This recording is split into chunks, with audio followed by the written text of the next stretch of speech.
নমস্কার। আজ শুনবেন বনফুলের লেখা দুটি গল্প, অজান্তে ও সমাধান। শুরু হচ্ছে প্রথম গল্প, অজান্তে।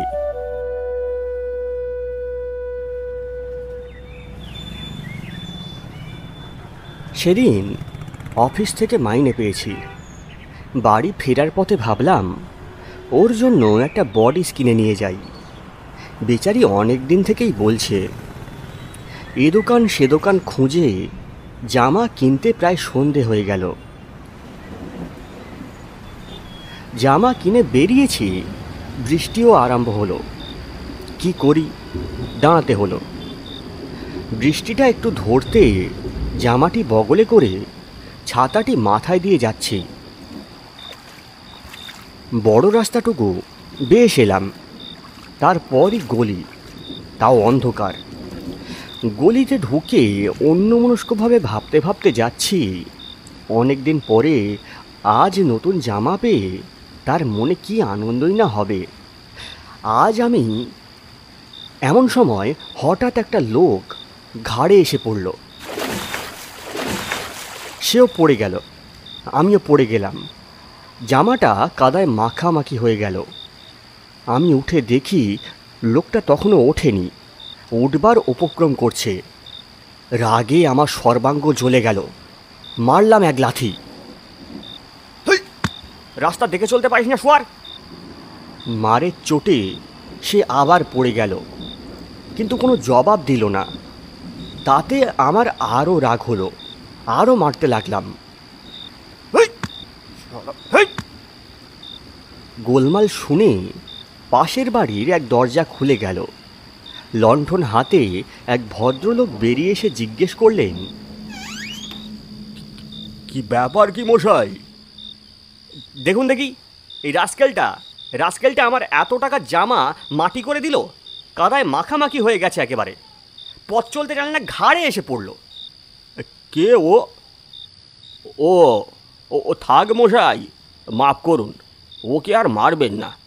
ও বেচারা অন্ধ বোবা ভিখারি, এই গলিতে থাকে। তার দিকে চেয়ে দেখি মারের চোটে সে বেচারা কাঁপছে, গাময় কাদা।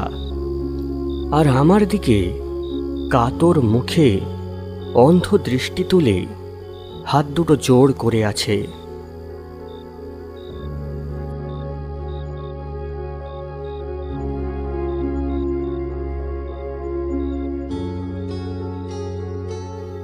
শুনছিলেন বনফুলের লেখা প্রথম গল্প, অজান্তে। এইবার শুনবেন বনফুলের লেখা দ্বিতীয় গল্প, সমাধান।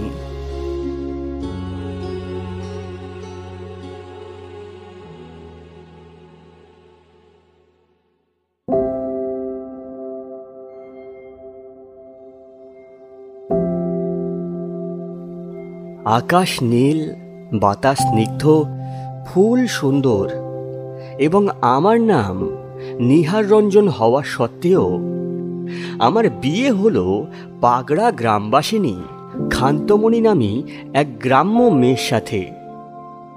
এবং বছর শেষে তিনি একটি কন্যা রত্ন প্রসব করে তার নাম রেখে দিলেন বুচি। নামকরণটিতে একটু আপত্তি করেছিলাম, তাতে বাড়ির লোক এবং পাড়ার সকলে সত্য কথাই বলল। আরে এই কালো কুচ্ছিত মেয়ে, এর নাম কি পুষ্পমঞ্জরি দিবি নাকি? আর তোর যত অনাচ্ছিষ্টি। মেয়েটা কুৎসিতই ছিল, রং তো কালোই, একটা চোখ ছোট আর একটা বড়। তাছাড়া কিরকম যেন হাবাগোবা ধরনের। মুখে সর্বদাই লালা ঝরে। পুষ্পমঞ্জরি নাম দেয়া চলে না তা ঠিক। বছর দুই পরে খান্তমণি বুচিকে নিয়ে বাপের বাড়ি গিয়েছে। সেদিন রবিবার, কারোর কোনো কাজকর্ম নেই।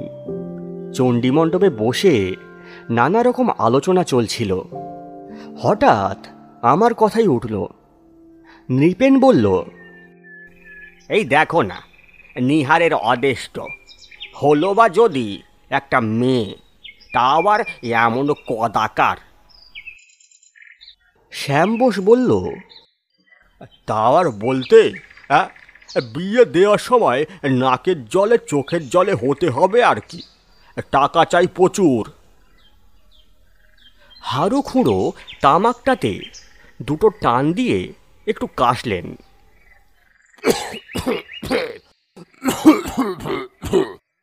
আরে ভাই, শুধু টাকা হলেই হয় না, লোকে টাকাও চায়, রূপও চাই। যে চোখ দুটো ছোট বড় হয়েই আরো মুশকিল কিনা, কি যে হবে। সকলের দেখলাম নানা রকম দুশ্চিন্তা। এমন সময় পিয়ন এসে আমাকে একখানা চিঠি দিয়ে গেল। নৃপেন বলল, কার চিঠি হে? আমি চিঠিটা পড়া শেষ করে বললাম, বউ লিখেছে, বুচি বুচি মারা গেছে কাল।